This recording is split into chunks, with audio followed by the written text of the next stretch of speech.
Alors, me revoilà assez vite. Salut à toutes et à tous, c'est Nelson, ça fait longtemps que je vous ai pas parlé comme ça, calmement, tranquillement, de vive voix.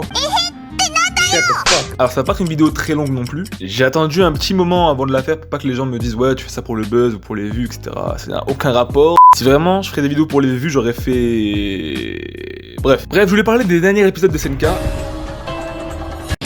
Et aussi de la petite polémique qu'il y a eu au sujet du studio Mappa qui n'avait pas lieu d'être en passant. Alors je vais être cru, un peu direct, ça peut choquer, mais je tiens à faire paraître mon avis personnel, hein, ça ne tient qu'à moi. Donc si vous n'avez pas le même, ça fait rien, parlez-en en commentaire ou parlez-en moi, y a pas de souci. On n'est pas là pour se tirer les cheveux, pour se mettre des droites, hein. On est là pour converser sur un sujet d'animé. Donc si t'es pas prêt à voir ça ou t'es fragile, prends du smecta et casse-toi. Parce que clairement c'est le genre de mec qui va dire non l'animation c'était vraiment haché, c'est de la grosse merde Mappa, fils de pute. C'est pas ici que t'auras des amis. Donc bref, maintenant que les petites zuettes de Sketo sont parties, on va pouvoir en parler entre adultes. C'est parti, générique.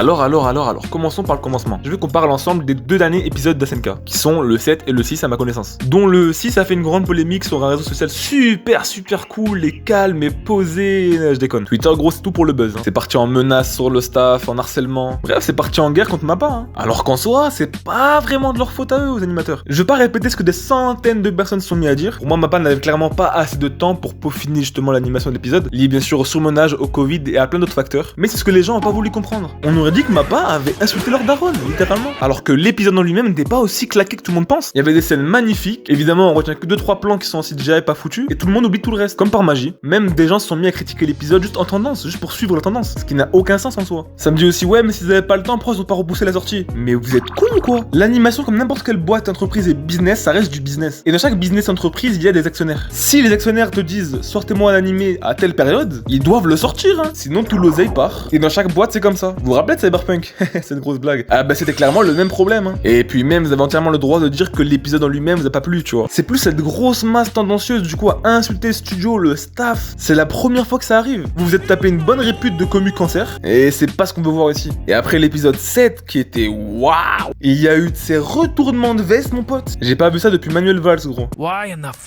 C'est n'importe quoi, vous êtes des faux culs, des merdes, des hypocrites qui pensent qu'à leur petite gueule. Un dimanche ça lâche des hashtags Amour Mappa et la semaine d'après ça lâche des hashtags Merci Mappa, bande de fils de... Bref, j'avais une petite haine à cracher, hein, désolé pour cette ambiance de merde. Mais apprenez à kiffer une œuvre telle qu'elle. Il y avait pas grand chose à reprocher à part de 3 plans. Donc, arrêtez vos conneries s'il vous plaît. Et restez respectueux envers ces gens qui travaillent jour et nuit, qui dorment à peine pour vous pondre justement un animé digne de ce nom. Et moi je vous dis à la prochaine, c'est Nelson pour vous servir encore une fois, bien évidemment. Sayonara.